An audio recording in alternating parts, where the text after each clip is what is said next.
Saudaraku Siman, sebelum saya mulai juga, saya tentu berbicara bukan karena lebih tahu daripada Anda semua, tapi kita menjalankan firman Allah Subhanahu wa taala, "Wa dzakir fa inna dzikra tanfa'ul mu'minin." Saling memberikan peringatan karena peringatan bermanfaat bagi orang-orang beriman. Dan juga sabda baginda Nabi sallallahu alaihi wasallam, "Ad-dinun nasiha." Agama ini semua isinya nasihat. Kita coba fokus tentang masalah sukses dalam mendidik anak, saudaraku seiman. Saya coba merenung-renung pada saat melihat tema ini, maka saya melihat yang paling tepat untuk kita buka, yaitu hadis Nabi sallallahu alaihi wasallam yang kita semua sudah tahu, hadis Bukhari Muslim, di mana beliau bersabda, "Kullukum ra'in wa kullukum mas'ulun ar-ra'iyati." Kalian semua pemimpin dan kalian akan diminta pertanggungjawaban terhadap apa yang dipimpinnya. Lalu baginda Nabi SAW merincikan apakah yang dimaksudnya pemimpin negara atau memang ada yang lainnya. Nabi SAW mengatakan, "Wal imamu ra'in wa mas'ulun ar-ra'iyati." Seorang pemimpin negara, dia adalah pemimpin dan akan diminta pertanggungjawabannya. "War-rajulu ra'in fi ahlihi wa mas'ulun ar-ra'iyati." Dan seorang laki-laki, dia bertanggung jawab terhadap keluarganya sebagai suami dan sebagai ayah kalau sudah punya anak. Dan juga akan diminta pertanggungjawaban. Wal mar'atu ra'iyatun fi baiti zawjiha wa mas'ulatun ar-ra'iyatiha. Begitu pula dengan wanita. Dia adalah pemimpin di rumah suaminya dan akan diminta pertanggungjawaban dari apa yang dia pimpin. Rumah, penataannya, kerapiannya, makanannya, segala macam kebutuhan rumah. Begitu juga dengan anak-anak yang dititipkan di rumah oleh suaminya. Wal khadimu ra'in fi mali sayyidihi wa mas'ulun ar-ra'iyati. Seorang pembantu, seorang pegawai, staf, mereka adalah pemimpin di harta pemimpinnya atau tuannya, atasannya, dan dia juga akan diminta pertanggungjawaban atas apa yang dipimpin itu. Wa kullukum ra'in wa mas'ulun ar-ra'iyati. Maka sadarilah, kata Nabi SAW, kalian semua pemimpin dan akan diminta pertanggungjawaban dari apa yang kalian pimpin tersebut. Juga dalam hadis Bukhari Muslim yang lain, kalau di hadis pertama tadi kita sudah tahu kita semua adalah pemimpin, ya. Jadi tidak harus lingkupnya adalah pemimpin negara, tapi seorang suami, ayah, seorang istri, ibu, seorang atasan, seorang bawahan, semuanya bertanggung jawab. Maka Nabi SAW mengingatkan dalam hadis Bukhari yang Muslim, hadis Bukhari Muslim yang lain berbunyi, "Ma min 'abdin yastar'ihi Allahu ra'iyatan yamutu yawma yamutu wa huwa ghashun li ra'iyatihi illa harramallahu 'alaihi al-jannah." Tidak ada seorang hamba pun yang telah Allah bebankan padanya kepemimpinan. Tadi sudah dirincikan di hadis pertama siapa saja pemimpin-pemimpin tersebut. Lalu kemudian dia mati sementara dia menipu, ya, atau membengkalaikan yang sedang dia pimpin, kecuali Allah akan haramkan baginya surga. Jadi coba Anda renungi baik-baik dalil-dalil seperti ini supaya kita tahu apa yang sedang kita bahas ke depan. Ada tanggung jawab di sini. Juga Nabi SAW bersabda dalam hadis riwayat Ahmad dan juga Bukhari sebutkan dalam adab mufrad yang artinya, "Berilah nafkah anakmu dari harta bendamu dan jangan angkat tongkatmu ke tubuh mereka untuk mendidik, serta ajaklah mereka takut kepada Allah." Bagaimana Nabi SAW menitik beratkan adanya tanggung jawab orang tua kepada anak. Kalau kita sempitkan bahasan ke sini, karena tentu dengan 1 jam tidak mungkin kita bahas semua pemimpin-pemimpin tersebut. Tapi kita bicara sekarang orang tua kepada anak. Termasuk juga guru-guru di sekolah terhadap anak didiknya, yang merupakan amanah dia terima gaji untuk mendidik mereka. Ibnu Qayyim memberikan sebuah poin peringatan baik dalam buku beliau, yaitu Tuhfatul Maudud bi Ahkamil Maulud. Terjemahannya kurang lebih, Barang siapa yang tidak mendidik anaknya tentang perkara bermanfaat dan menelantarkan pendidikan mereka, maka ia telah melakukan kesalahan yang sangat fatal. Kebanyakan anak rusak karena keteledoran dan kesalahan orang tua yang tidak mau mengajarkan anak-anak tentang pokok-pokok agama Islam.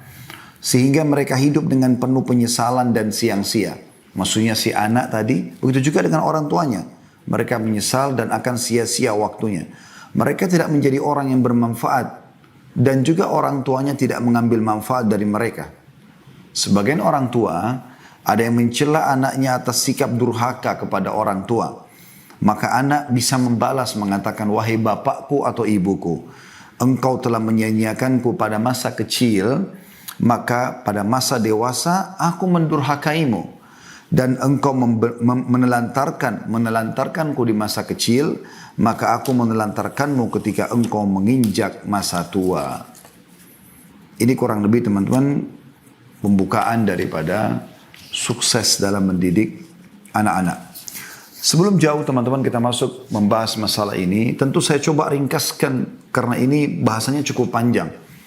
Ada bahasan kami tentang bedah buku ya, judul bukunya itu beginilah seharusnya mendidik anak dalam Islam sesuai Al-Quran dan Sunnah. Ini seingat saya kalau nggak salah ada 40 episode ya. Tahap demi tahap kita membahas tentang masalah pendidikan anak.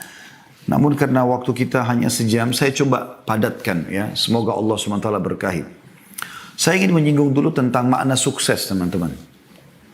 Banyak orang memahami sukses ini sesuatu yang sangat berat, sulit, ya, butuh upaya yang sangat besar.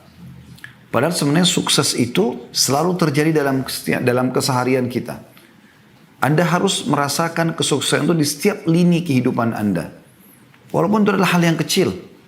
Contoh sederhana, Anda haus, kemudian Anda berhasil mendapatkan air sehingga haus Anda hilang. Bukankah Anda sudah sukses menghilangkan haus tersebut? Pada saat Anda lapar, kemudian Anda berhasil mendapatkan makanan dan menghilangkan rasa lapar. Bukankah Anda sukses di poin itu? Kalau Anda tarik ini kepada pasangan hidup juga, istri, suami, Anda berhasil menghilangkan laparnya, haus yang membantu dia untuk itu, Anda sudah sukses. Bukankah juga terjadi itu pada anak-anak? Pada saat Anda bisa menghilangkan laparnya, hausnya, maka pada saat itu Anda sudah sukses. Anda bisa beristirahat pada saat capek, Anda bisa berbicara pada saat Anda ingin menyampaikan sesuatu, Anda bisa menyanggah, bisa memberi masukan, bisa memulai, bisa menolak dan segala macam adalah kesuksesan. Oleh karena itu teman-teman, sukses ini adalah dia masuk ke setiap lini kehidupan kita dan substansial kehidupan, dan nanti dia akan kalau digabungkan akan menjadi akumulasi kesuksesan itu. Oleh karena itu teman-teman, kalau Anda berhasil menghilangkan satu sifat buruk diri Anda saja, atau pasangan, atau anak Anda sudah sukses di poin itu. Anda tinggal coba membuka pintu-pintu kesuksesan di lini-lini yang lainnya. Ya. Baik, kita melihat teman-teman kalau pendidikan anak, kudwa kita, suri teladan kita yang terbaik adalah utusan Allah Subhanahu wa taala, Rasulullah sallallahu alaihi wasallam. Rasulullah SAW adalah sebaik-baik pendidik, dan kita lihat bagaimana beliau mendidik anak. Dinukil dalam sebuah riwayat dari Ummul Mukminin Aisyah radhiyallahu anha, beliau berkata, ada sekelompok orang datang kepada Rasulullah sallallahu alaihi wasallam, lalu mereka bertanya, apakah Anda mencium anak-anak Anda? Beliau menjawab, iya. Maka mereka berkata, demi Allah, kami tidak pernah mencium anak-anak kami. Maka Rasulullah SAW bersabda, apakah aku mampu menghalangi bila Allah telah mencabut perasaan sayang dari hati kalian? Hadits ini diriwayatkan oleh Bukhari dan Muslim. Di dalam riwayat lain, Abu Hurairah radhiyallahu anhu menukil bahwasanya Nabi SAW pernah mencium Al-Hasan bin Ali radhiyallahu anhuma, cucu beliau. Maka Aqra bin Habis radhiyallahu anhu, seorang sahabat Nabi tapi tinggal di padang pasir, seorang badui, berkata, aku punya 10 anak, sementara aku tidak pernah menciumnya. Maka apa kata Nabi SAW? Pendidik yang terbaik, man la yurham la yurham. Siapa yang tidak mengasihi, tidak sayang, maka tidak akan disayang. Hadis ini riwayat Bukhari Muslim. Juga dari hadis Jabir bin Abdullah radhiyallahu anhuma, dia berkata bahwa Rasulullah SAW bersabda, "Man la yarhamin nas, la yarhamhullah." Siapa yang tidak mengasihi anak-anak, atau siapa tidak mengasihi manusia, maka dia tidak akan disayangi atau dikasihi oleh Allah. Hadis ini juga riwayat Bukhari Muslim. Ada seorang wanita juga pernah dinukil dari Anas radhiyallahu anhu, datang kepada Aisyah radhiyallahu anha, lalu beliau memberi 3 butir kurma. Maksudnya Aisyah memberikan 3 butir kurma kepada ibu tersebut. Sementara ibu ini diikuti oleh 2 anaknya. Maka ibu tersebut pun memberikan anak-anaknya masing-masing sebutir kurma. Dan ibu pun itu memegang 1 butir kurma. Sementara dia lagi asyik ngobrol dengan Aisyah, tiba-tiba kedua anaknya sudah menghabiskan kurmanya, lalu meminta lagi dari ibunya. Lalu ibu tersebut dengan penuh kasih sayang membelah 2 kurma yang dia belum makan, kemudian dia berikan kepada kedua anaknya. Maka kata Aisyah radhiyallahu anha, aku kagum dengan sikap ibu ini. Maksudnya dalam kondisi dia pun pengen makan kurma itu, tapi dia mendahulukan kedua anaknya karena kasih sayangnya. Kemudian dia menanyakan kepada Nabi SAW. Lalu Nabi SAW mengatakan, وَمَا يُؤْجِبُكَ مِنْ ذَلِكَ لَقَدْ رَحِمَهَا اللَّهُ بِرَحْمَتِهَا صَبِيِّهَا. Kenapa engkau heran, hai Aisyah? وَمَا يُؤْجِبُكِ مِنْ ذَلِكَ. Apa yang membuatmu heran dengan itu, hai Aisyah? Sesungguhnya Allah telah merahmatinya karena kasih sayangnya kepada kedua anaknya. Dalam riwayat lain, Allah telah memasukkan dia ke dalam surga karena perbuatan itu kepada anaknya. Hadis ini riwayat Bukhari. Ini salah satu metode yang digunakan Nabi SAW, yaitu mendahulukan kasih sayang, perhatian. Nanti kita akan bahas insya Allah teman-teman sekalian tentang kriteria pemimpin yang terbaik atau pemimpin yang baik. Ya. Tapi ini kita sedang membahas bagaimana Nabi SAW betul-betul meluangkan perhatian khusus buat anak-anak. Di dalam sebuah riwayat disebutkan juga dari Abu Qatadah Al-Harith bin Rib'i radhiyallahu anhu, bahwasanya Nabi SAW pernah berkata, "Inni la aqumu ila salati wa uridu an utawwila fiha." Aku berdiri mengerjakan salat dan aku ingin niat memanjangkan bacaannya. Fa asma'u buka as-sabi fa atajawwazu fi salati karahiyata an ashukka ala ummihi. Lalu aku tiba-tiba mendengarkan tangisan anak di saf wanita, maka aku meringkaskan salatku karena khawatir nanti ibunya menjadi sulit, ya, atau merasakan kesulitan antara memilih sholat dengan anak. Itu saking pentingnya bagaimana anak punya perhatian khusus gitu. Walaupun kita sedang ibadah kepada Allah subhanahu wa ta'ala. Juga Abu Qatadah menukil, dia berkata radhiyallahu anhu, Rasulullah SAW sholat berjamaah sambil menggendong Umama, ya, anaknya Zainab. Zainab ini anak Nabi SAW radhiyallahu anhunna ajma'in. Ketika beliau sedang sujud, Umamah diletakkan di depannya, lalu beliau pada saat berdiri menggendongnya kembali. Dan ini disebutkan oleh hadis atau oleh Bukhari. Juga Abu Hurairah radhiyallahu anhu menukil, dia berkata, saya mendengar dengan kedua telingaku dan melihat dengan kedua mataku bahwa Rasulullah SAW menarik kedua telapak tangan Al-Hasan dan Husain radhiyallahu anhuma, cucu beliau, meletakkan kedua telapak kakinya di atas telapak kaki Rasulullah SAW. Lalu beliau bersabda, naiklah. Jadi sambil pegang tangannya Hasan dan Husain, lalu menyuruh keduanya naik dari telapak kaki beliau, terus saja menaiki, ya, sampai ke daerah dada Nabi SAW. Lalu Nabi SAW mengatakan, bukalah mulutmu. Lalu beliau mencium keduanya. Ya. Lalu beliau mengatakan, ya Allah, cintailah keduanya karena aku mencintainya. Juga Abdullah bin Shaddad radhiyallahu anhu berkata, ketika Rasulullah SAW sholat berjamaah, tiba-tiba datang Al-Husain menaiki punggung beliau. Lagi sholat berjamaah, Husain cucunya datang dan naik ke atas punggung beliau.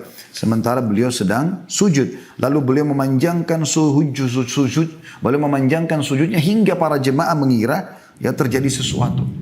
Maka Nabi SAW mengatakan, Ya, maksudnya orang mengira Nabi SAW sudah meninggal atau apa, kok lama sekali sujudnya. Setelah salam, orang melihat ternyata di punggung beliau ada Husain, cucunya, masih kecil.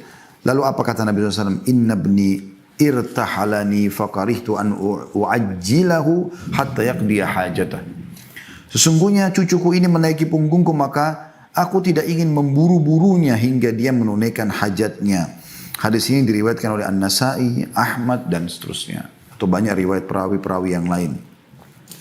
Anas bin Malik juga radhiyallahu anhu menukil bahwasanya Rasulullah SAW mengunjungi orang-orang Ansar. Dan beliau memberi salam kepada anak-anak kecil, mengusap-ngusap kepala mereka. Sangat luar biasa penyayangnya dengan anak-anak. Sehingga apapun nanti yang disampaikan, diterima. Karena anak-anak merasa ada kasih sayang itu. Juga Abdullah bin Ja'far, tentu ini tadi diriwayatkan oleh An-Nasai dengan sanad sahih. Abdullah bin Ja'far juga radhiyallahu anhu berkata, Rasulullah SAW mengusap radhiyallahu anhu, ya, dia adalah ayah sahabat. Ja'far ini kakaknya Ali bin Abi Thalib, lebih tua 10 tahun radhiyallahu anhum ajma'in. Kata Abdullah anaknya Ja'far, Rasulullah SAW mengusap kepalaku dengan tangannya. Kira-kira beliau mengusap 3 kali dan setiap mengusap beliau selalu berdoa, ya Allah berilah ganti kepada Ja'far dengan kebaikan pada anaknya. Dan hadis ini diriwayatkan oleh Ahmad dan Hakim dalam kitab Mustadrak dan dikatakan sahih. Dan kita tutup di bahasan ini teman-teman, di poin ini maksud saya yang sedang kita bahas tentang bagaimana Rasulullah SAW sebagai pendidik adalah riwayat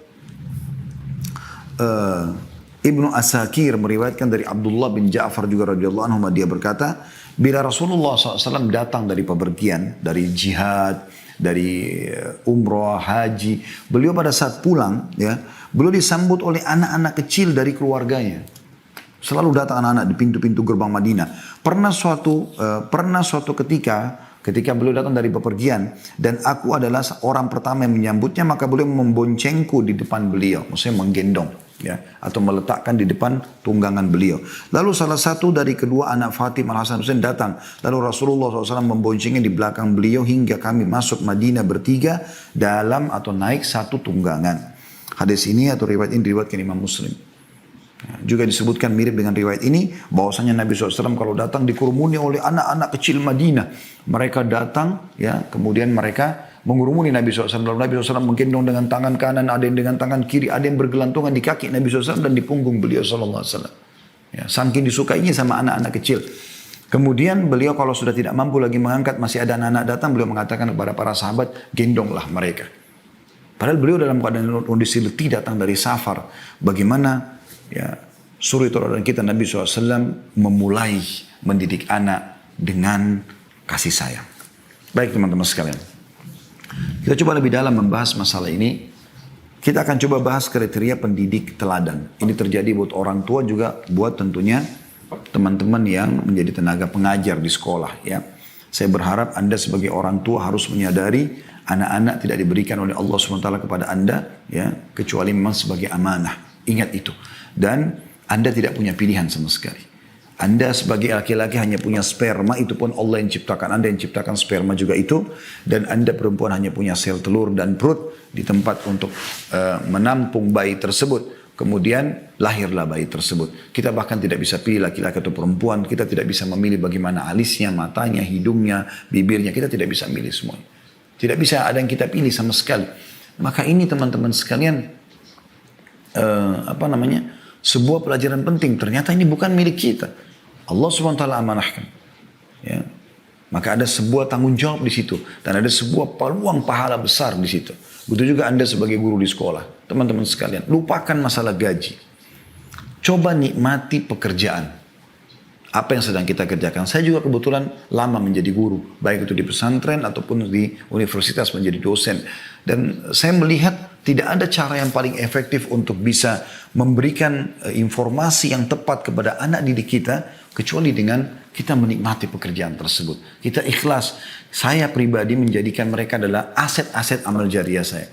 Saya berharap siswa di pesantren dulu ayah saya didik di Makassar. Dan juga teman-teman mahasiswa dulu yang saya ajar di kampus.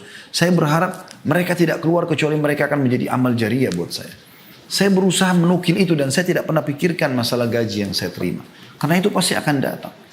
Dalam istilah para ulama, ya, kalau kau kejar akhirat, duniamu akan ikut. Kalau kau kejar dunia, akhiratmu akan luput. Maka coba nikmati itu. Sehingga Anda tidak pernah menghubungkan antara bagaimana mengubah karakter yang buruk dari seorang anak, bagaimana kita membentuk dia menjadi seorang tokoh atau orang yang baik, ya, dengan gaji yang Anda terima atau upah yang Anda terima. Bagi kita adalah ini amal jariah. Bagaimana saya bisa mengubahnya? Imam Syafi'i rahimahullah pernah punya seorang murid, teman-teman sekalian. Itu muridnya lamban sekali kalau dia memahami sesuatu. Maka Imam Syafi'i tahu masalah itu. Dan dia selalu duduk di belakang orang itu. Apa yang terjadi? Imam Syafi'i rahimahullah seorang pendidik yang luar biasa. Dia tahu bukan upah yang dia pikirkan. Tapi yang dia pikirkan adalah pahala yang dia bisa dapatkan. Maka dia biarkan seluruh muridnya keluar. Kemudian dia tahan anak tersebut. Lalu mulailah beliau mengulang-ulangi materi itu pelan-pelan. Sampai anak itu faham. Sampai pernah anak ini mengatakan, wahai imam, saya orangnya begini. Anda tidak usah buang-buang waktu buat saya. Kata beliau, tidak. Sampai kau memahami apa yang saya sampaikan. Saking luar biasanya kalau orang kejar target akhirat, pahala, ya bagaimana menjadikan orang ini depan saya sebagai aset amal jariah itu luar biasa. Mirip dengan alam dakwah ya. Kalau saya pribadi, saya tidak pernah melihat kekurangan seseorang atau pelanggaran agama yang terjadi padanya adalah sesuatu yang harus saya perangi. Tetapi saya melihat itu adalah aset amal jariah buat saya. Ada wanita belum berhijab kah? Ada orang belum sholat kah? Ada orang belum puasa kah? Ada orang punya kesalahan apalah dalam agama. Bukan untuk kita musuhi. Justru kita tersenyum, menjadikan itu sebagai kesempatan kita. Jangan didahului oleh orang lain untuk memberikan nasihat kepada dia. Berapa banyak orang yang kita bengkalikan, tidak kita nasihatin, tidak kita luruskan. Ternyata dia mendapatkan hidayah dari orang lain dan orang lain itu yang mendapatkan pahalanya. Imam Abu Hanifah rahimahullah. Anda kalau belum tahu beliau salah dari 4 imam mazhab. Anda sudah tahu alhamdulillah. Dan beliau dikenal dengan imam. Imam itu kayak tokoh. Seperti tokoh mazhab ya. Itu menghafal minimal 500.000 hadis kalau saya tidak salah. Dan sekian banyak, ya luar biasanya. Dan Imam Abu Hanifah itu sekarang madhabnya umumnya diterapkan di Afrika, di Eropa, di India. Banyak menggunakan madhab Abu Hanifah rahimahullah. Beliau itu mulai belajar agama, mulai lebih menekuni di umur 30 tahun lebih. Tapi bukan itu yang sedang kita bahas. Sebabnya adalah beliau pernah sholat di masjid. Kan? Beliau pedagang sutra di Irak. Kemudian beliau sholat di masjid. Pada saat beliau sholat ternyata cara sholatnya salah.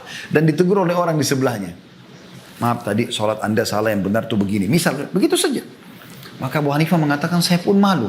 Masa saya di umur sekian masih salah sholatnya. Lalu beliau mulai mempelajari agama sampai menjadi tokoh madhab. Sekian juta orang sekarang mengikuti ajaran beliau. Ya, madhab beliau. Ya, yang dinukil tentang hukum fikih, tata cara sholat, puasa, dan luar biasa banyak yang lainnya. Pertanyaan sederhana teman-teman, pernah nggak orang yang sedang menasihati Abu Hanifah tadi untuk membetulkan sholatnya berpikir yang dia nasihati ini akan menjadi imam madhab? Pernah nggak anda renungi teman-teman, yang orang tadi meluruskan sholat satu kesalahan tadi, ternyata bisa panen seluruh pahalanya Abu Hanifah rahimahullah. Itu luar biasa. Ya. Baik teman-teman. Kriteria pendidik yang baik, yang pertama bagi orang tua dan juga anak, bagi guru ya bagi orang tua dan juga guru pendidik di lembaga pendidikan. Yang pertama teman-teman, pemaaf dan tenang. Ini penting sekali, pemaaf dan tenang. Kalau orang sudah seperti kita sudah bisa mengontrol emosi segala macam, maka tentu orang tidak akan melakukan kesalahan. Dan kalau anda selalu yang terbawa adalah emosional, anda tidak akan pernah bisa memperbaiki orang.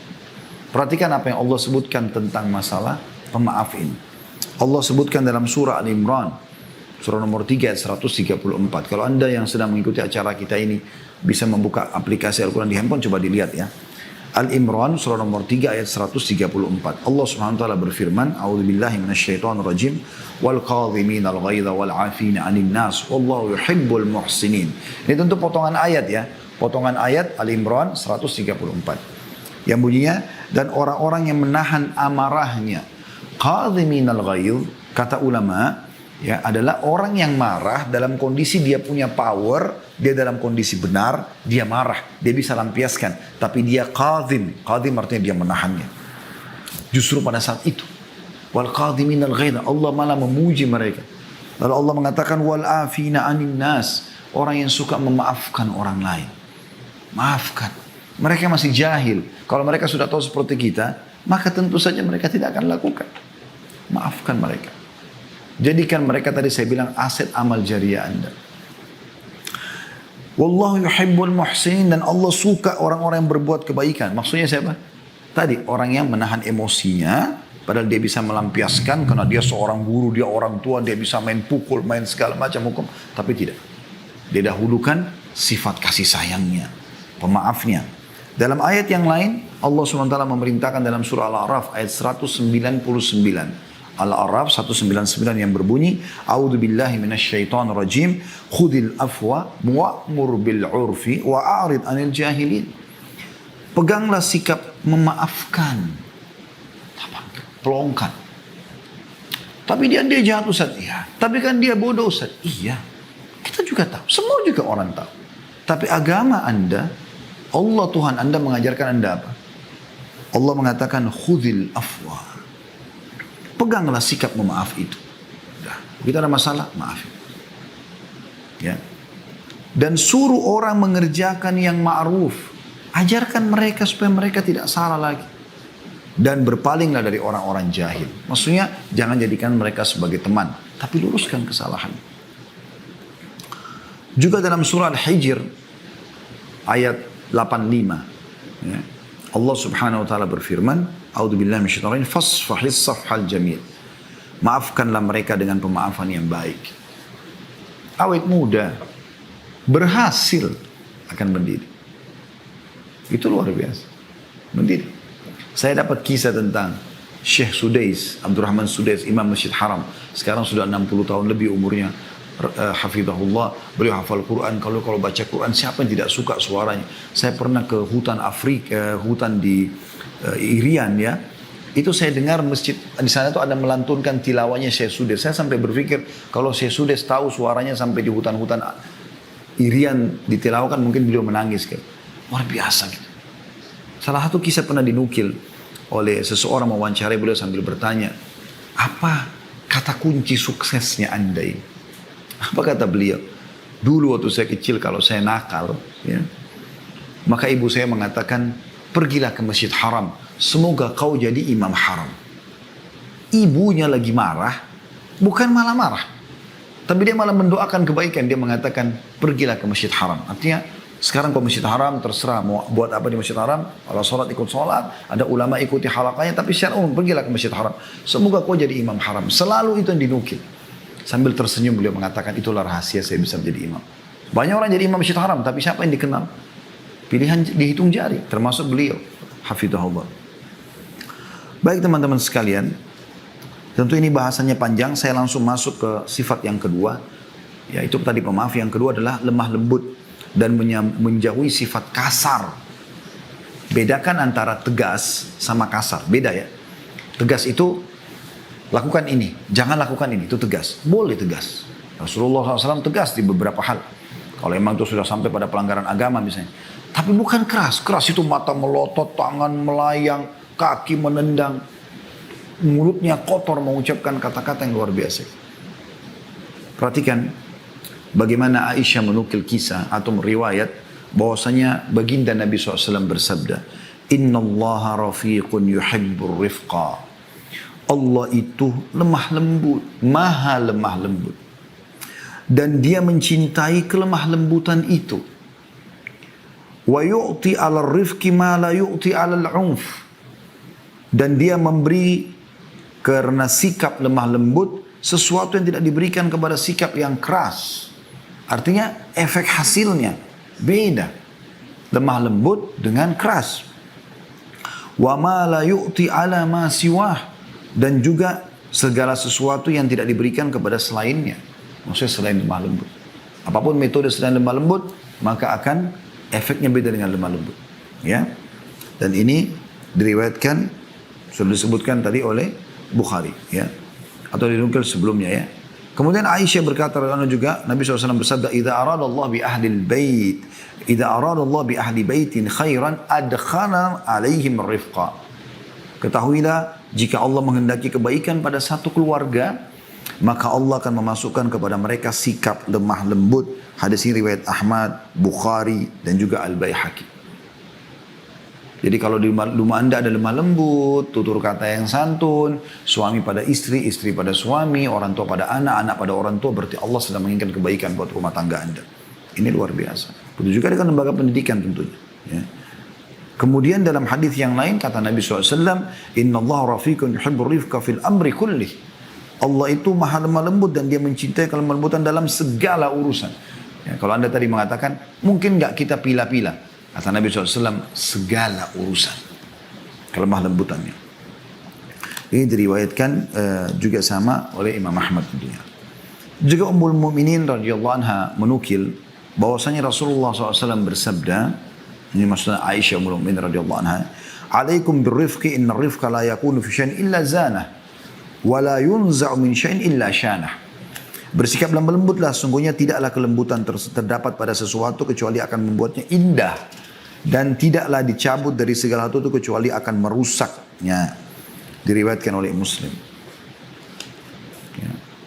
Disebutkan dalam hadis yang lain di poin ini ya, sikap yang kedua itu lemah lembut, yaitu hadis yang diriwayatkan Muslim. Kata Jabir bin Abdullah radhiyallahu anhu, Rasulullah SAW bersabda, "May yuhramil rifqa yuhramil khaira kullah."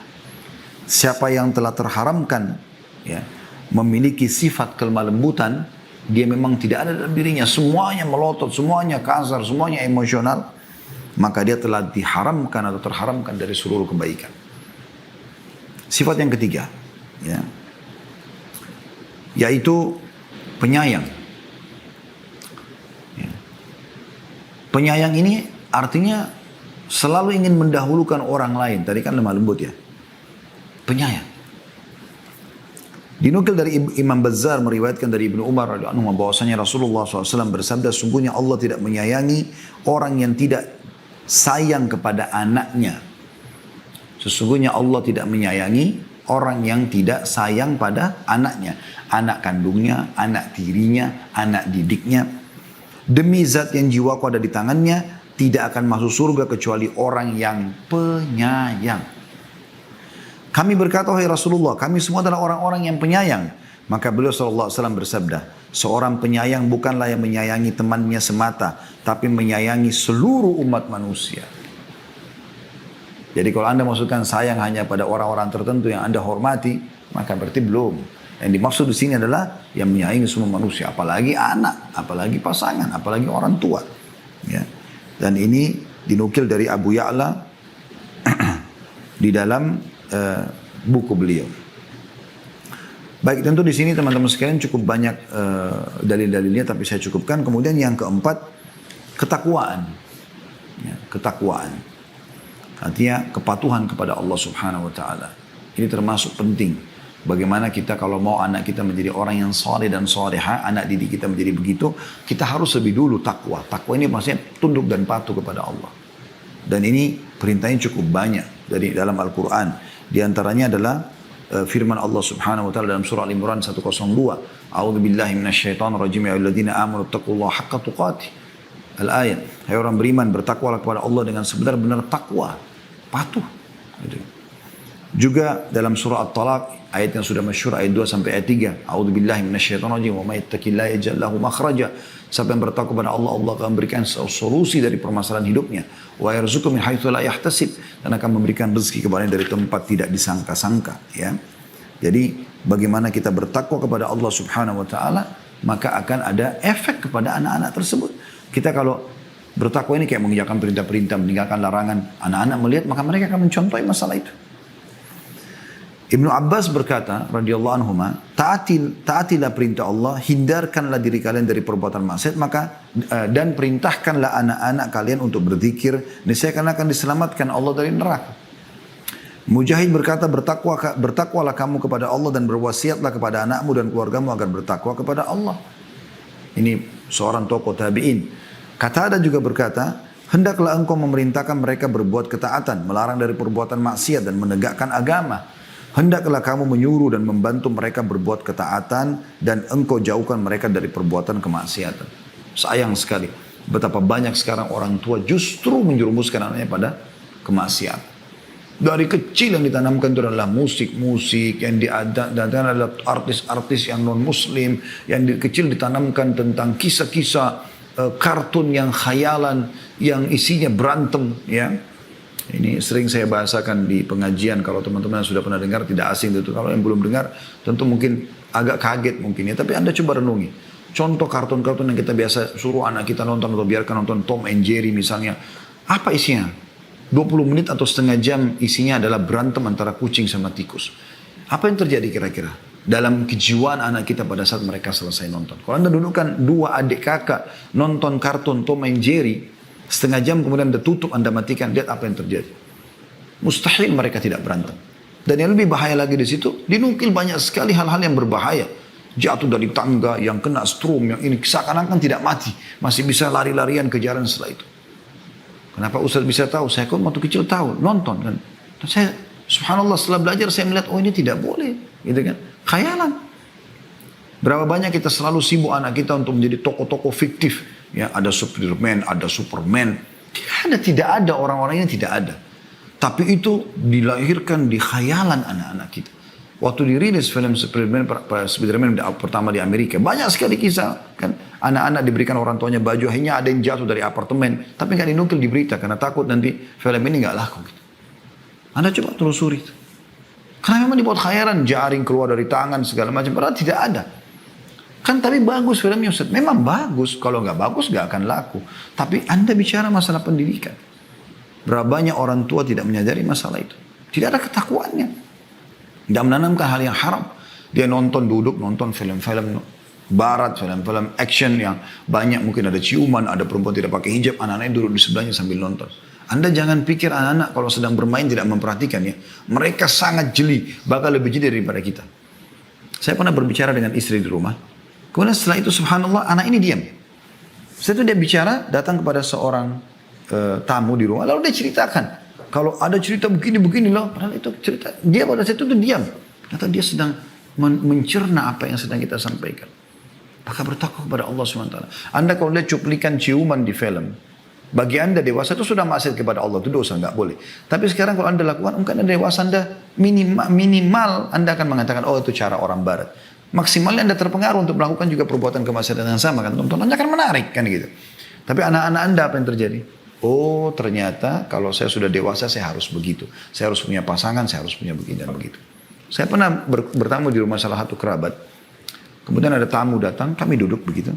Terus tiba-tiba tamu ini kebetulan juga bawa anak kecil perempuan. Yang punya rumah ini punya anak kecil laki-laki. Setelah lama kita ngobrol, tiba-tiba orang tuanya mengatakan, mana si Fulan? Dia cari anak laki-lakinya.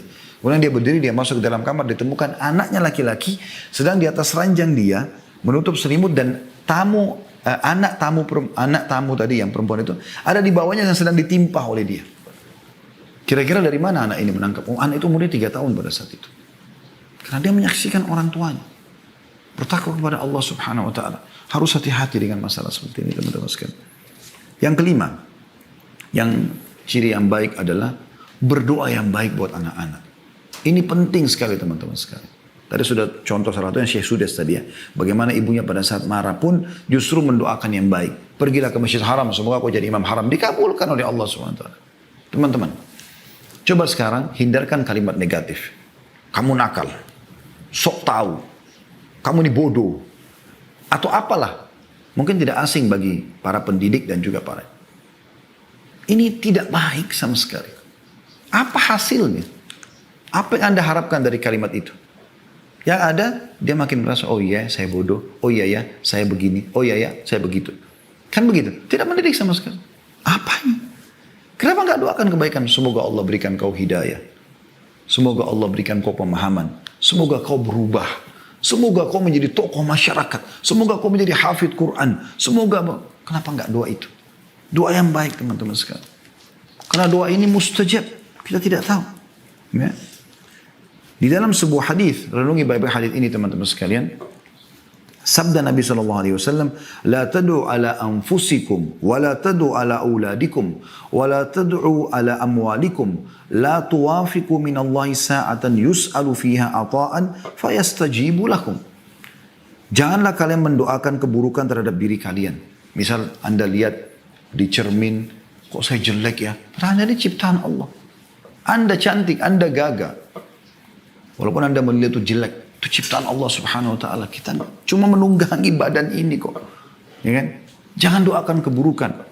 Naik mobil sedikit saja ya, mogok mobil atau apa? Sial. Apalah sial, selalu gitu. membodoh-bodohi diri, mendoakan buruk. Ini kan jadi doa semua. Untuk apa kalimat buruk keluar? Stop. Kalimat buruk berhenti. Kalimat baik saja. Ya. Jangan kalian mendoakan keburukan buat diri kalian. Jangan kalian mendoakan keburukan terhadap anak kalian. Kau ini nakal sekali. Menyesal saya melahirkan kau. Apalah kalimat-kalimat buruk. Dan jangan kalian mendoakan keburukan terhadap harta kalian. Tadi mobilnya siar, rumahnya, apa sih ini? Ini motor, gitu. Selalu dianggap remeh. Jangan sampai kalian bertepatan pada saat mengucapkan itu dengan saat dimana Allah bila diminta satu permintaan, dengan saat itu maka Allah mengabulkan. Maksudnya jangan sampai itu waktu mustajab. Ya. Dan ini dinukil oleh Bukhari dan Muslim. Dalam riwayat lain, jangan sampai malaikat melewat dan mengaminkan lalu terjadilah. Maka ini harus hati-hati teman-teman sekalian. Ya. Terutama para ibu-ibu, ya, lebih baik karena banyak interaksi sama anak, mungkin karena ayah banyak di waktu di luar rumah, maka mungkin mereka tidak melewati banyak hal-hal yang mungkin kita anggap tanda kutip pelanggaran-pelanggaran anak, jatuhkan gelas, jatuhkan piring, jatuhkan ini, apalah segala macam. Padahal itu mereka tidak tahu. Teman-teman sadarkan diri kita, kalau kita menjadi mereka, ya, atau mereka menjadi kita, apakah mereka akan jatuhkan gelas itu? Kan tidak mungkin. Mana lebih Anda sayangi? Gelas yang pecah atau anak Anda? Kadang-kadang anak dipukul sampai memar hanya kena gelas. Gelas bisa Anda beli, anak nggak bisa. Ada seorang ayah baru beli mobil, bersihkan mobilnya, lalu kemudian anaknya datang pegang beberapa alatnya yang kebetulan atau tangannya belepotan gitu. Kemudian dipegang mobil yang baru habis dicuci. Karena marah diambillah satu besi yang dipakai untuk membuka ya atau memperbaiki mobilnya, dipukul tangan anaknya sampai patah. Akhirnya anak itu patah tangannya. Menangis-nangis, baru nyesal, bawa ke rumah sakit, dioperasi. Kenapa Anda lebih sayang mobil Anda daripada anak Anda? Bagaimana bisa? Mobil bisa dibeli, masih bisa dibersihkan lagi. Gelas masih bisa dibeli, sendok masih bisa dibeli. Berikan pendidikan, agar mereka faham. Dan mereka akan juga mendidikkan itu kepada orang lain. Ya. Kalau ada orang-orang soleh yang temui, minta supaya didoakan. Ummu Sulaim, radhiyallahu anha, dalam sebuah kisah dinukil. Ini Ummu Sulaim, ibunya Anas ibn Malik. Anda kalau baca Anas ibn Malik ini, Anas ini termasuk salah satu dari sekian banyak sahabat yang banyak menukil hadis. Di antaranya beliau nukil kisah ini. Beliau mengatakan bahwasanya Ummu Sulaim ibuku pernah berkata, wahai Rasulullah, Anas ini anakku menjadi pembantumu. Aku bawa supaya dia membantu kamu dan biarkan dia belajar, didik dia apa saja. Maka berdoalah kepada Allah untuk kebaikan. Untuk dia, doakan kebaikan. Jadi minta agar Ummu Sulaim minta agar Nabi SAW doakan Anas kebaikan. Maka Nabi SAW doakan, Allahumma akthir malahu wa waladah, wa barik fima a'taitah. Ya Allah, berikanlah kepada Anas harta dan anak yang banyak, dan berkahilah apa-apa yang telah engkau berikan kepadanya. Dalam riwayat Bukhari, dari Anas bin Malik dikatakan Ummu Sulaim membawaku. Kata Anas bin Malik, ibuku Ummu Sulaim membawaku kepada Rasulullah SAW dan menutupi badanku dengan setengah tudungnya dan setengah selendangnya. Kemudian dia berkata, wahai Rasulullah, ini Anas anakku. Aku membawanya kepadamu untuk menjadi pembantumu. Biarkan dia tinggal sama anda. Biarkan dia didik dengan cara anda. Maka berdoalah kepada Allah untuknya kebaikan. Lalu Nabi SAW berdoa, Allahumma akthir malahu wa waladah. Ya Allah, perbanyaklah untuk Anas harta dan anak yang banyak. Maka Anas menceritakan dirinya mengatakan, demi Allah, hartaku banyak melimpah dan sungguh anak cucuku sampai 100 orang pada hari ini. Jadi beliau menukil kisahnya gitu. Ini luar biasa gitu. Dan terlalu banyak kisah yang berhubungan dengan masalah ini. Intinya teman-teman, jangan pernah ya mendoakan kata-kata yang tidak baik. Harus dengan baik gitu kan. Harus dengan baik. Ya, termasuk juga memiliki nama-nama yang baik. Ini masuk dalamnya ya. Walaupun ini poin sendiri sebenarnya memiliki nama yang baik ya. Kita bisa masukkan di poin yang ke-6 ya. Yaitu ya, memiliki nama-nama yang baik. Nabi SAW menyuruh kita memiliki nama-nama yang baik. Bahkan beliau menukar nama-nama buruk sahabat. Kalau memang maknanya buruk pada nama-nama yang baik. Dan beliau mengatakan, Ahabul asma'ilallah, nama yang paling Allah cintai adalah Abdullah dan Abdurrahman. Ya. Kemudian Anda bisa pilih nama nabi-nabi. Kalau anak laki-laki ya. Kalau perempuan Anda bisa, misalnya Adam, Hud, Saleh, Shu'aib. Dan saran saya, Anda memilih satu nama saja. Kebiasaan kita di Indonesia ini, harusnya kita bisa mengubahnya. Seringkali satu orang namanya sampai 3 komponen atau 4 komponen. Gitu kan? Lebih baik dihindari. Anda lihat nama-nama para nabi satu. Adam, Hud, Saleh, Shu'aib, Musa, Isa, Muhammad, dan seluruh nabi-nabi alaihi wasallam. Satu nama. Kalau kita Muhammad, Yusuf, Harun. Muhammad Nabi, Yusuf Nabi, Harun Nabi. Siapa yang mau dipanggil nih? Kadang-kadang sudah nama bagus-bagus begini pun, ya, masih dipanggil dengan nama-nama ejekan. Nama-nama yang tidak baik. Gendutlah, inilah, itulah, apalah, segala macam. Dan itu dijadikan sebagai bahan olokan. Subhanallah. Ini bisa jadi doa buruk teman-teman sekalian. Namakan nama baik. Pernah Nabi SAW mau minum susu unta. Mau disuruh perah susu unta. Beliau mengatakan, siapa yang memerah buat kami? Ada satu orang berdiri mengatakan, saya Rasulullah. Apa yang terjadi? Nabi tanya pertama kali, namamu siapa? Ditanya namanya. Maka dia mengatakan, Mur. Mur itu pahit. Maka kata Nabi SAW, duduklah. Nabi nggak mau diperahkan susu oleh orang yang bernama pahit. Kemudian, Nabi SAW mengatakan, siapa yang memerah buat kami? Berdiri orang kedua. Nabi SAW tanya, siapa namamu? Dia bilang, Harb. Harb itu perang. Kata Nabi SAW, duduklah. Gitu kan? Lalu Nabi SAW mengatakan, siapa yang memerah buat kami? Maka yang ketiga berdiri mengatakan, saya Rasulullah. Nabi tanya lagi, siapa namamu? Dia mengatakan, Aish. Hidup maksudnya. Kata Nabi SAW, perahlah buat kami. Begitu luar biasa. Nabi SAW pernah lewat teman-teman di sebuah tempat, ada 2 gunung. Cuma lewat. Sebelum lewat 2 gunung ini harus dilewatin gitu ya. Maka artinya kebetulan akan lewat di situ. Nabi SAW tanya, siapa yang tahu nama atau julukan 2 gunung ini? Ada sahabat mengatakan, saya Rasulullah. Yang sebelah kanan, Fadih. Fadih itu pembongkar aib. Ya.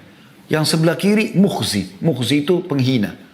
Artinya orang di situ iseng kasih nama. Ini pohon ini, gunung ini. Padahal gunung itu tidak ada namanya sebelumnya. Tapi dikasih nama buruk. Apa yang terjadi? Nabi SAW suruh cari jalan lain. Nggak mau lewat di situ karena buruknya namanya. Perhatikan ini teman-teman. Luar biasa gitu ya. Kemudian yang ketujuh, lemah lembut dalam bermuamalah. Ini sebenarnya mirip dengan tadi ya, sifat dengan lembut ya. Tapi di sini yang tadi yang sebelumnya adalah lemah lembut di dalam perkataan ya. Kalau di sini dalam muamalah sebenarnya ya. Dalam muamalah ini disendirikan juga oleh para ulama. Artinya lemah lembut dalam bermuamalah ini atau oke, kita langkai saja ini, kita anggap sudah masuk dalam lemah lembut tadi ya. Kemudian kita masuk saja di poin yang ketujuh, yaitu menjauhi sifat marah. Langsung saja ke sifat marah ya. Kita sudah cukupkan dengan tadi itu lemah lembutnya. Sifat marah teman-teman sekalian. Nah, marah ini harus dikontrol emosi itu. Ya. Disebutkan bahwasanya Nabi SAW hanya marah kalau pelanggaran agama terjadi. Itu pun marah beliau niatnya karena kebaikan. Tapi sering kali beliau menasihat, ada pernah sahabat datang mengatakan, ya Rasulullah wasiatkan saya. Supaya saya hidup bahagia, tentram, dunia akhirat. Kata Nabi SAW, la taghdab, jangan kau marah. Apalagi ya Rasulullah, la taghdab, jangan kau marah. Apalagi Rasulullah, la taghdab, jangan kau marah. 3 kali Nabi SAW mengatakan itu. Dan itu disebutkan dalam hadis Bukhari dan juga Ahmad. Juga dalam riwayat Abu Darda radhiyallahu anhu bahwasanya Nabi SAW bersabda, la taghdab walakal jannah, jangan kau marah, kau akan dapat surga dengan itu. Nah, ini hadis diriwayatkan oleh Tabarani. Saya teringat anak saya, Uwais, hafizahullah, semoga Allah jaga beliau. Sekarang umurnya sudah 7 tahunan, anak laki-laki. Waktu awal saya masukkan di sekolah gitu, ada hafalan hadisnya gitu. Nah, hadis ini disebut, diajarkan di sekolah. Ya. La taghdab walakal jannah, jangan marah bagimu surga gitu. Jadi dia, kalau dia main sama adiknya mulai marah, dia sampaikan, ada hadis loh, la taghdab walakal jannah. Dan dia pernah bilang juga sama ibunya gitu. Pada saat ibunya sedikit mungkin marah dengan beberapa sikapnya, dia mengatakan, la taghdab walakal jannah, jangan marah bagimu surga gitu. Nah sekarang kami pun kadang-kadang bercanda sama dia. Kalau dia sedikit ada marah sama adiknya, wais, la taghdab walakal jannah, jangan marah bagimu. Dia tersenyum. Dan ini satu hal yang luar biasa gitu kan. Jadi kita biasakan tidak terbawa dalam arus emosional itu. Baik teman-teman sekalian, kemudian selanjutnya yang ke-8 adalah bersikap adil. Ini juga penting dan tidak pilih kasih. Ya. Dinukil bahwasanya ada seseorang yang bernama Bashir radhiyallahu anhu, sahabat Nabi yang mulia. Dia punya beberapa orang anak, tapi ada satu anaknya namanya Nu'man. Nu'man ini sangat bakti dengan Bashir, lebih daripada saudara-saudaranya. Maka dia datang kepada Nabi SAW. Si Bashir datang, si ayah datang mengatakan, ya Rasulullah, ini anak saya Nu'man, saya mau kasih sesuatu dia. Maksudnya karena dia lebih bakti daripada saudaranya yang lain. Saya mau minta Anda jadi saksi. Apa kata Nabi SAW? Apakah kau lakukan itu pada anakmu yang lain? Dia bilang tidak ya Rasulullah.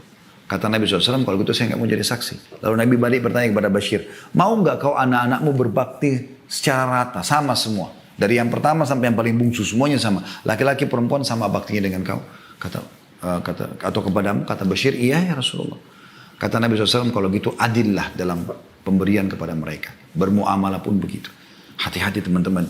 Cium pun usahakan adil. Saya kadang-kadang subhanallah kalau mau terapkan ini, kalau anak-anak pada datang di rumah, saya kalau cium yang satu, saya langsung tanya pada istri saya, mana si fulan, anak kita yang lain. So saya datang saya ciumin juga. Takutnya nanti Allah hisab gitu loh. Saking hati-hatinya. Anas bin Malik berkata, ada seorang laki-laki berada di depan Nabi SAW, lalu putranya datang kepadanya. Lalu dia menciumnya dan mendudukkannya di atas pahanya. Anak laki-laki datang. Kemudian datang putrinya, anak perempuannya. Lalu dia dudukkan di hadapannya, dia tidak pangku. Maka kata Nabi SAW, kenapa engkau tidak menyamakan antara keduanya? Itu luar biasa ya. Berarti harus sama di sini. Nah beda antara warisan dengan hibah. Pemberian itu teman-teman sekalian harus rata. Adil. Ya, rata semuanya. Sama teman-teman di lembaga pendidikan. Rata dalam, jangan pilih kasih. Jangan karena ini pintar, lalu Anda pilih kasih dengan tidak. Justru yang tadi saya bilang yang masih bodoh menurut Anda itu, Anda jadikan dia supaya pintar. Itu baru Anda sukses di poin itu. Nah itu penting sekali. Bagaimana kita bisa mengubah orang untuk menjadi lebih baik sehingga kita bisa panen amal jariah. Itu penting teman-teman sekalian. Kemudian yang tidak kalah penting juga teman-teman sekalian adalah kita tutup dengan ini karena waktu asar ya. Sumber pedoman pendidikan. Ya. Yang pertama Al-Quran teman-teman sekalian. Jangan pernah luputkan Al-Quran daripada anak-anak kita. Al-Quran, Al-Quran, Al-Quran selalu saya ingatkan. Ajarkan mereka membaca Al-Quran. Ya. Ibnu Abbas berkata radhiyallahu anhuma, barang siapa membaca Al-Quran sebelum umur balik, udah lancar baca Quran, ya, udah mulai menghafal, maka dia termasuk orang-orang yang diberikan hikmah di masa kecil. Begitu juga Ali bin Abi Thalib berkata, Rasulullah SAW bersabda, barang siapa membaca Al-Quran dan menghafalnya, menghalalkan apa yang dihalalkan di dalamnya, dan mengharamkan apa yang diharamkan di dalamnya, maka Allah akan memasukkannya ke dalam surga, dan memberi syafaat kepada 10 dari anggota keluarganya yang telah divonis masuk neraka. Hadis ini riwayat Tirmidzi, Ahmad dan Ibnu Majah. Ini luar biasa. Apa membuat Anda ragu tentang Al-Quran? Renungi firman Allah Subhanahu wa taala ini dalam surah Al-Maidah ayat 15 sampai 16. A'udzu billahi minasyaitonir rajim. Laqad ja'akum minallahi nurun wa kitabun mubin. Yahdi bihillahu man ittaba'a ridwanahu subulas salami wa yukhrijuhum minadh dhulumati ila nuri bi'idnihi wa yahdihim ila siratim mustaqim. Sungguh telah datang kepada kalian cahaya dari Allah dan kitab yang menjelaskan Al-Quran. Dengan kitab itulah Allah memberi petunjuk kepada orang yang mengikuti keridhaannya ke jalan keselamatan. Dan dengan kitab itu pula Allah mengeluarkan mereka dari berbagai kegelapan kepada cahaya dengan izinnya. Dan menunjukkan mereka kepada jalan yang lurus. Kita sayangkan sekali sekarang teman-teman sekalian. Selalu di pendidikan itu dibedakan antara mana yang pendidikan umum, mana pendidikan agama. Kalau pendidikan umum tidak akan dipelajari Al-Quran. Ini aneh sekali. Ini aneh sekali. Di Mauritania saya dengar berita teman-teman sekalian. Walaupun dia dokter, walaupun dia insinyur, walaupun dia jurusan-jurusan umum. Tapi mereka tuh hafal Quran 30 juz. Mereka kalau duduk di majelisnya, yang mereka bicarakan adalah sebab turunnya ayat ini, perkataan sahabat, ada hadits yang menguatkan ini. Mereka tidak bicara tentang ilmu umumnya. Itu hanya pelengkap bagi mereka. Tapi agama nomor satu. Dan kita sayangkan juga teman-teman sekalian, menyedihkan sekali, saya selalu menangkap lembaga pendidikan Islam, seperti misalnya pesantren ya, seperti tempat pembuangan saja. Orang tuanya kalau lihat anaknya nakal, nanti ayah atau ibu masukkan kau di pesantren ya, seakan-akan pesantren tempat pembuangan, penjara buat anak-anak nakal. Subhanallah. Harusnya Anda dahulukan sekolah-sekolah Islam, baru kemudian kalau tidak lolos, baru Anda masukkan ke sekolah umum. Lebih parah lagi ada orang memasukkan anak-anaknya ke lembaga-lembaga orang non-muslim, kafir. Katolik lah dan segala macam dengan alasan lebih bagus kurikulumnya. La haula wala quwata illa billah. Mana lebih baik daripada Al-Quran teman-teman sekalian. Saya pernah masuk pesantren, azan disuruh ke masjid, di kelas kita dengarkan Allah berfirman, kita diajarkan at-tajwid, kita diajarkan makna-makna tadabbur ayat Al-Quran, kita dikasih hafalan Quran, kita dikasih hafalan bacaan sholat dan segala itu yang menolong kita. Yang kedua, sunnah Rasulullah SAW. Ikuti sunnah-sunnah Nabi SAW. Ya. Ini harus dinukil untuk kita. Selalu ajarkan teman-teman, Rasulullah bersabda, selalu begitu. Dan biasakan selalu bilang sallallahu alaihi wasallam. Ini banyak sekali dalilnya teman-teman sekalian. Karena menit tinggal 5 menit lagi waktu asar, maka saya harus ringkaskan. Yang jelas teman-teman, Rasulullah SAW adalah sebaik-baik pendidik. Kata Nabi SAW, kullu ummati yadkhuluna jannata illa man aba. Semua umatku bisa masuk surga kecuali yang menolak. Qila wa man ya'ba ya Rasulullah. Siapa yang nolak untuk masuk surga ya Rasulullah? Qala man ata'ani dakhala jannah. Siapa yang mengikutiku pasti masuk surga. Wa man asani faqad aba. Dan siapa yang bermaksiat kepadaku tidak mau ikut petunjukku, maka dia telah menolak. Dan hadits ini diriwayatkan oleh Bukhari. Gitu. Tentu banyak sekali yang harus diperhatikan dalam poin ini. Tapi yang jelas Anda ambil pesannya di sini. Yang ketiga teman-teman adalah jalan para salafus salih. Nukil kepada mereka kisah-kisah sahabat, kisah-kisah Nabi. Ya. Kisah-kisah Nabi dulu, kemudian kisah para sahabat Nabi. Terlalu banyak pendidikan yang harus kita tanamkan dalam masalah ini. Ya. Nukil kisah para sahabat saleh. Ya, ini penting sekali. Kemudian yang terakhir teman-teman sekalian adalah biasakan mereka, setelah yang keempat ya, menghadiri majelis ilmu dan ulama.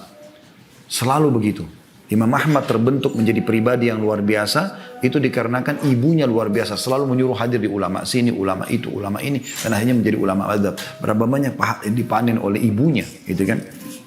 Kemudian yang terakhir teman-teman sekalian, dan ini tidak kalah penting, sebagai penutup adalah sandingkan dengan orang-orang saleh, lingkungan yang saleh.